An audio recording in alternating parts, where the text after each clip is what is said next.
Welcome on to this edition of Ride with Coach Parry. My name is Brad Brown. We've got our cycling coach with us once again today, Devlin Eden. Dev, welcome back. Nice to chat. Thanks for having me, Brad. Yeah. Dev, today we're talking about supplementation and riding and what we should be doing and what we shouldn't be doing and if we should be doing anything. Question in on the forums on coachparry.com in our online community was exactly that, about supplements. What should we be taking on the bike? Is there anything in particular we should be doing? What's the sort of rule of thumb? How do you advise people?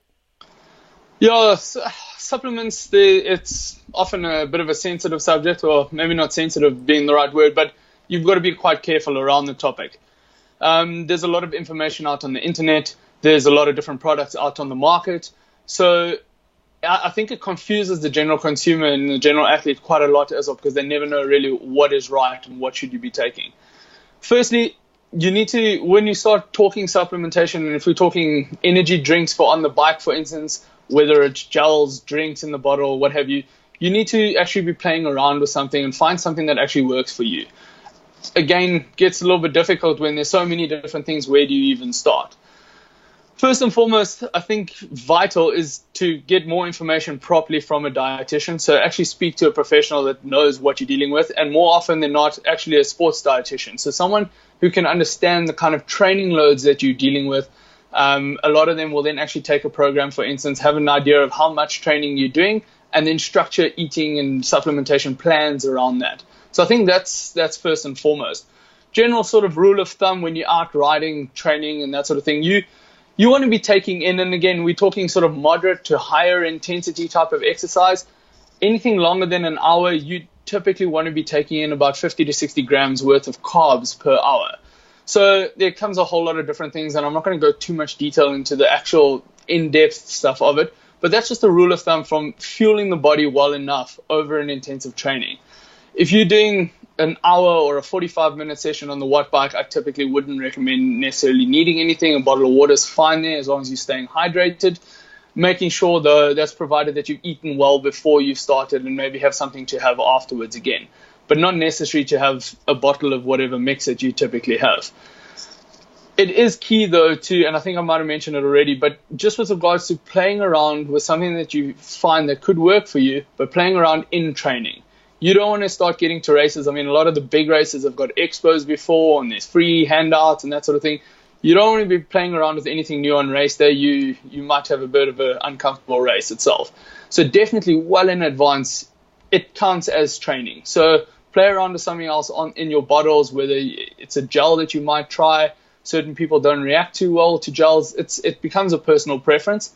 So find something that works for you. And with that, though, just a point I'd like to add is don't be scared of food. So I see a lot of people that think, we need energy gels, we need supplementation and bars, and. But you'll get to a point where that all the sweet stuff also, like, you tend to not sit too well after, especially if you're doing long rides and you're out for 4, 5, 6 hours on the bike. So my suggestion is don't be scared of food. Things like a peanut butter sandwich or a cheese and Marmite sandwich, bit of Drivos, some nuts, jelly babies, those sort of things. Use some food and again play around with it and see what works well for you and what you can palate when you are handling some high intensity sort of training or exercise at the same time. Bananas for the win, Dev. I live on bananas, so yeah, I find I love them on the bike. Absolutely love them.